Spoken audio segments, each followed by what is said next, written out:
Essas foram as 3 ações que mais renderam no ano. Ou seja, teremos boas ações para comprar, teremos também péssimas ações para colocar o nosso dinheiro. Será que existe alguma forma de a gente descobrir quais são essas ações que mais vão render? Será que é impossível isso acontecer? Enfim, hoje vou te ajudar a refletir um pouquinho mais sobre como melhorar o seu processo para que você possa estudar melhor, menos opções, né? Quase que você tirar frutas podres para sobrarem menos opções, você se aprofundar e quem sabe aumentar suas chances de tomar uma decisão acertada para o longo prazo. Então hoje vamos falar sobre quem sabe as melhores ações da Bolsa de 2023. Está comigo, Kaique? Tô com você, tô precisando. Está precisando? Tô precisando. Eu também estou precisando, Kaique. Então vamos para o nosso vídeo e como já é de praxe, não deixa de curtir e se inscrever, não é mesmo? Curta e se inscreva, isso é muito importante, clica no botão aqui embaixo, tá? Vamos lá! Antes de começar tem um recado, Kaique. Você sabe o que tem agora nessa sexta-feira? Maior desconto da história? A maior Black Friday da história da Finclass. Olha só que interessante. A Finclass é a maior plataforma de educação financeira do mundo. É uma plataforma com professores incríveis, com um cenário incrível, com aulas incríveis. São mais de 500 aulas, né? Temos aqui professores como Howard Marks, temos eu como professor, a gente tem o Yuval Harari, a gente tem o Bruno Perini, tem o Breno Perrucho, tem a Natália Arcuri, Morgan Housel, você tem o Guilherme Benchimol, você tem um monte de gente legal lá dentro e muitos outros professores também para entrarem, tá? E nessa Black Friday, junto de você poder pagar um preço muito abaixo do mercado na Black Friday da Finclass, você vai ganhar vários benefícios, tá? Então a Black Friday vai fazer você pagar, ao invés de R$ 49,90 por mês, que é o preço da Finclass hoje, que já é extremamente baixo, tá? E ano que vem vai para 59, você pode pagar R$ 24,90 só nessa Black Friday. E só os bônus que você vai receber valem mais de R$ 3.800. Já foram vendidos separadamente, você vai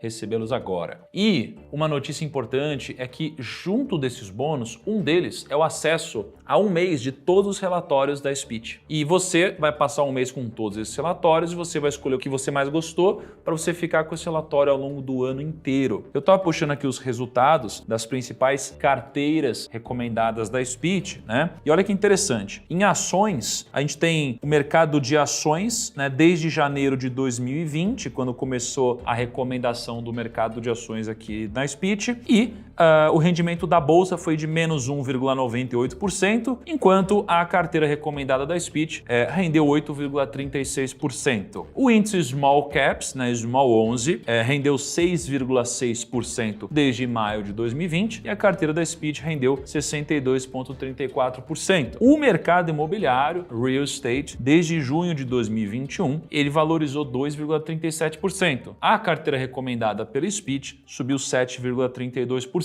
No mercado de renda fixa, desde fevereiro de 2020, a carteira recomendada da Speech rendeu 109,38%. Ou seja, se você quiser uma análise profissional, você vai recebê-la como bônus só ao assinar a Finclass na Black Friday, tá bom? Então aproveita essa promoção. Como faz para se inscrever, Kaique? Link na descrição e QR Code na tela. Link na descrição, QR Code na tela. E agora vamos para o nosso vídeo. E já para deixar claro, tá? Isso aqui não é uma recomendação, né? Eu vou te mostrar ao longo do vídeo e você vai entender que de fato não é, mas eu vou te ajudar a pensar um pouquinho, tá bom? Então vamos nessa. Ó, tem um site que é o fundamentos.com.br. Peraí. Tá gravando, Kaique. Mostra a cabeça. Cara, vocês viram o cabelo do Kaique? Bicho, inadmissível isso, né? Você vai voltar, você vai mostrar de novo esse cabelo.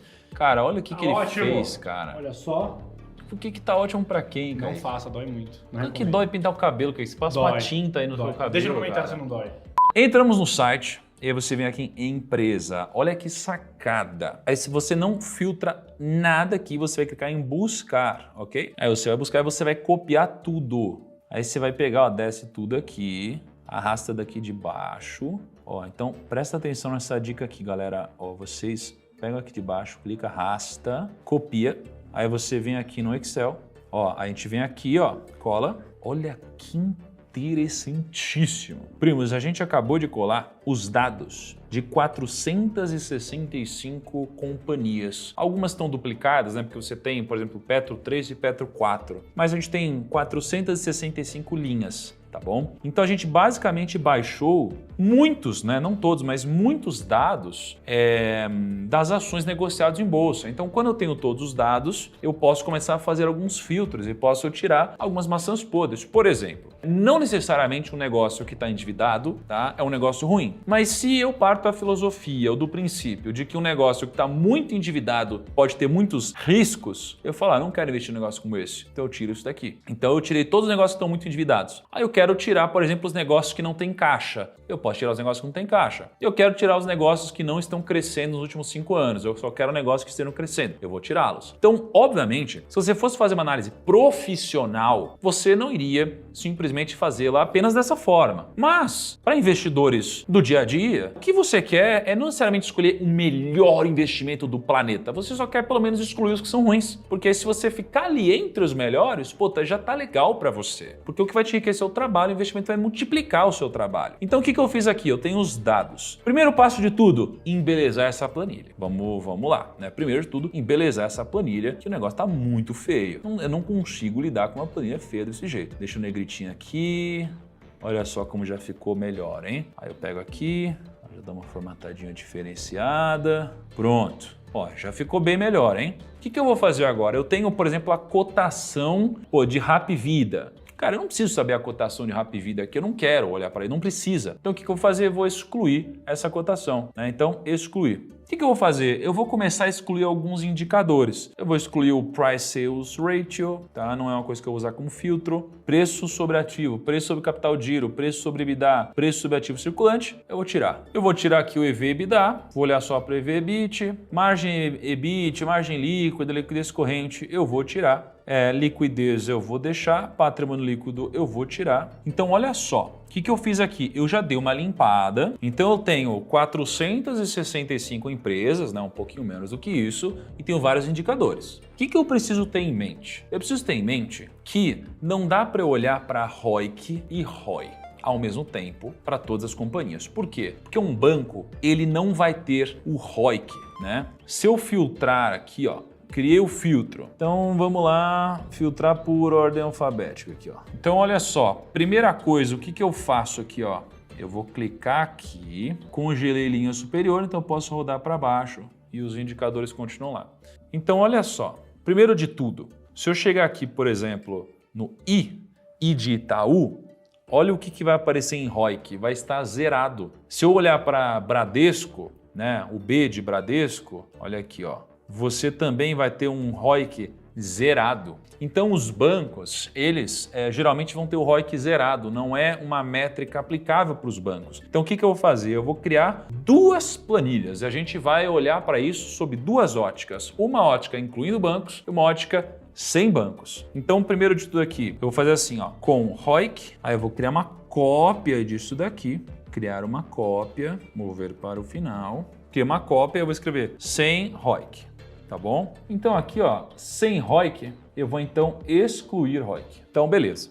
Vamos aqui fazer os nossos filtros. Então imagine o seguinte, eu tenho PL, P sobre VP, Dividend Yield, EV/EBIT, ROIC, ROI, liquidez, dívida sobre patrimônio e crescimento nos últimos 5 anos. Então eu tenho 9 indicadores. O que eu vou fazer? Isso aqui não vai te garantir um ótimo investimento, mas você pode usar para você modelar do seu gosto. Então o que eu fiz até agora? Te ensinei a baixar os dados. E agora você pode fazer o que você quiser com eles, tá? O que você pode fazer? Por exemplo, o PL ele é o preço sobre lucro. Se ele é o preço sobre lucro, significa que se o lucro for negativo, a empresa teve um prejuízo. Se a empresa teve um prejuízo, o PL vai ser negativo, já que o preço não pode ser negativo. Então o que eu vou fazer aqui? Eu vou fazer um filtro. Aplicar automaticamente, eu vou filtrar. Eu quero um PL maior do que 0. E para tirar algumas anomalias, vou colocar um PL maior do que 5. Porém, eu também quero um PL menor do que 20, né? Não quero nada muito discrepante. Então eu vou tirar aqui todas as empresas que não se enquadram nisso. De 465 linhas, agora eu tenho 214 linhas. Olha que legal. Excluí basicamente metade dessas linhas que tem um lucro negativo, ou seja,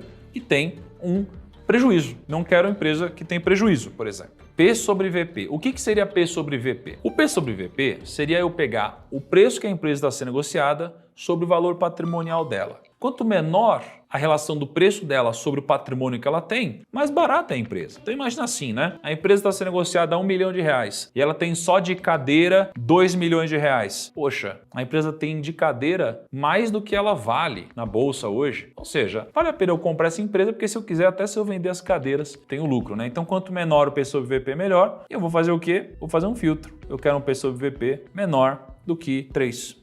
Então, fiz aqui o filtro de P sobre VP, olha que interessante, já tiramos mais algumas empresas aqui. Acabamos tirando, obviamente, aquelas que têm um P sobre VP muito alto, muitas vezes empresas de tecnologia têm, então acaba excluindo do filtro esse tipo de coisa. Dividend Yield. Dividend Yield é basicamente o percentual que você vai receber de dividendo, ou melhor, né, o percentual que você recebeu nos últimos 12 meses sobre o preço da ação hoje. Então, eu quero um dividend yield alto, né? Eu quero ele pelo menos maior do que 5%. Por outro lado, também não adianta ter um dividend yield muito alto, porque pode significar alguma cagada. Então, maior do que 16% já é loucura, né? Então, o que a gente descobre? Cara, chegamos em 65 oportunidades apenas. Olha como vai filtrando, vão sobrando poucas opções, ó. Então você que trabalha e tem pouco tempo para olhar para sua carteira, cara, você quer o mínimo de opções possível. Então você vai usando filtros quantitativos, tá? Então, olha só. Por que a gente exclui algumas anomalias? Petrobras aqui, ó, olha quanto está o dividend yield, 85,7%.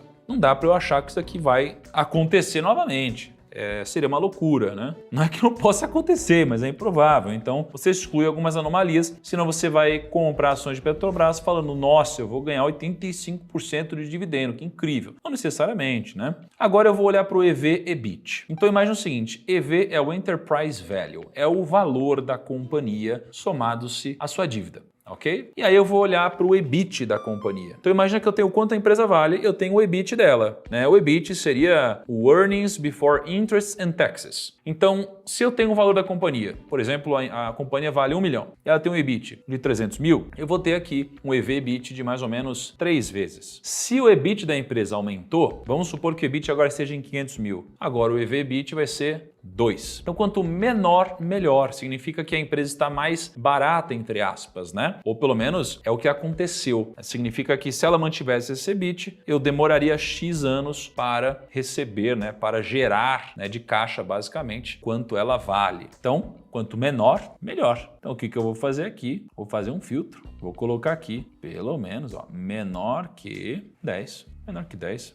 Tá? O que eu vou fazer aqui? Eu estou olhando para ROIC. Qual que é a diferença de ROIC e ROI? É a remuneração do acionista, ou seja, é o lucro líquido que a companhia gera em cima do capital do acionista, do equity. O ROIC é o retorno sobre o capital investido. Então isso daqui contabiliza não só o capital do acionista, como também o capital do empréstimo. Então eu pego um dinheiro emprestado, né, e eu invisto. Eu tenho um retorno em cima disso. Então eu vou montar lojas próprias. Vou pegar um capital emprestado para investir aqui, eu vou ter um retorno sobre isso. Quanto maior o meu retorno, melhor. Então, o que eu quero olhar aqui? Eu quero um retorno alto. Quanto maior o ROIC, melhor. Como hoje a taxa de juros está aí na casa de quase 14%, eu vou filtrar que eu quero só ROICs maiores do que 14%. Não quero nada menor que 14%. E aí é o seguinte, eu não vou nem fazer filtro de ROI, né? Já temos poucas opções aqui. O que eu vou fazer? Ó? Dívida bruta sobre patrimônio líquido. Pensa aqui, o que é a dívida bruta? É tudo que eu devo. Se eu devo R$1 milhão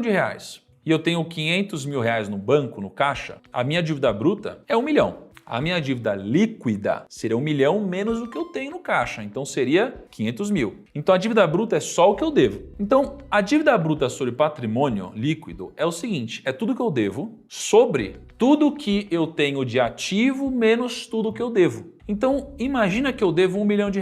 Aí eu tenho um carro que custa 500 mil reais. Só que eu tenho uma dívida nesse carro de 200 mil reais. Então, eu tenho uma dívida no total de 1 milhão. Só que o meu patrimônio líquido é 500 mil menos 200 mil. Então, eu tenho 1 milhão sobre 300 mil. Quanto que é então essa relação? A minha relação é de 3 vezes. Se a minha dívida bruta diminuir, se eu tiver 500 mil sobre o 500 mil menos 200 mil, eu terei 500 mil sobre 300 mil. Então essa relação vai ser de 1,6 vezes. Então quanto menor esse número, mais saudável está a empresa, entende? Então, quando eu olho para isso daqui, eu vou dizer o seguinte, cara, eu não quero uma dívida bruta sobre patrimônio líquido superior 3 vezes. Então, eu quero algo que seja menor que 3. Então aqui eu excluo que está com indicadores não tão interessantes. Crescimento dos últimos 5 anos. Olha, eu quero empresas que tenham crescido pelo menos mais de 10% ao ano. Então eu vou colocar aqui 10%. Já filtrei mais algumas empresas. Aí, o que eu encontro aqui? Eu encontro 1, 2, 3, 4, 5, 6, 7, 8 empresas, certo? O que eu posso fazer aqui? Eu posso olhar para um filtro de liquidez agora, porque, uma empresa que negocia tão pouco quanto Rede 3, talvez não faça sentido eu olhar para ela. A liquidez dela é muito baixa em relação às demais. Então, o que eu vou fazer? Eu vou colocar aqui um filtro acima de 10 mil, tá? Então, eu vou colocar um filtro aqui maior que 10 mil. Então, pronto, estou com 1, 2, 3, 4, 5, 6, 7 opções. De 465 eu cheguei em 7 opções. E aí agora a gente cria uma nova coluna aqui, que seria pontuação. Olha que interessante, tá? Então, olha só, aí eu venho aqui, ó, eu vou filtrar PL, quanto menor, melhor, certo? Então, eu vou filtrar por crescente. 1, 2, 3. Então, eu vou aqui, por exemplo, pintar, né? Os 3 melhores PLs. O P sobre VP, quanto menor, melhor. Vou pintar aqui esses 3. O dividend yield, não necessariamente, mas quem gosta de dividendo, né? Quanto maior, melhor. Então vou pintar os 3 que mais pagam dividendo. EV/EBIT, quanto menor, melhor. Mais saudável, né? Então vou pintar essas 3. O ROIC, quanto maior, melhor. Então vou puxar aqui os 3 maiores. O ROI, quanto maior, melhor. Vou pintar esses 3. Liquidez, quanto mais líquido, geralmente melhor, tá? Mais seguro você está. E aí dívida bruta sobre patrimônio, quanto menor, melhor. Vou pintar aqui. E crescimento, quanto maior o seu crescimento, melhor. Então vou pintar aqui também.